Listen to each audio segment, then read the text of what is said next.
Ուրեմն ինչի արդյունքում է, որ Արցախը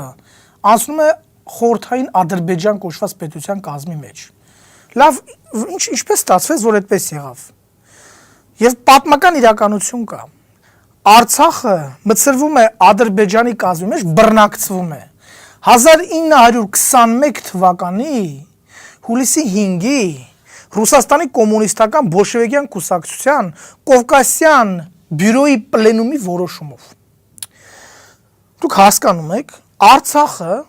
սիրելի հայեր, բռնակցվում է Ադրբեջանին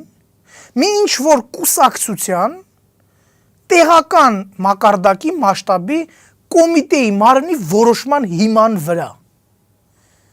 Այստեղ անգամ խոսքը չկա, որ համապետական մարմնի որոշում։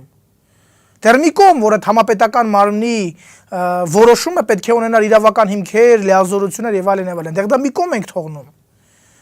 Պատկերացնում եք, Արցախը Ադրբեջանին բռնակցվել է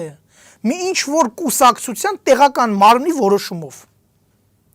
Եվ հիմա մարդիկ, հայկական կողմը ներկայացնողները տարիներ շարունակ խոսում են ինչ-որ իրավական հիմքերի մասին, փաստաթղթերի մասին, 20-ական թվականներ, 74 թվականի քարտեզ են ինչ-որ մեջ բերում, 74-ը, 76, որով էլի տարածքներ են ասում, թե իբր Ադրբեջանինն են։ Հասկանում եք, եւ այս ամենի հիմքը 1921 թվականի Ադրբեջանի, կներեք, ՌԿԲԿ, Ռուսաստանի կոմունիստական բոլշևիկյան կուսակցության Կովկասյան բյուրոյի որոշումն է։ Եվ իրավական հիմքերի մասին խոսել այստեղ ինչ է, եթե որ զավեշտ եւ կոնկրետ հակահայկականություն։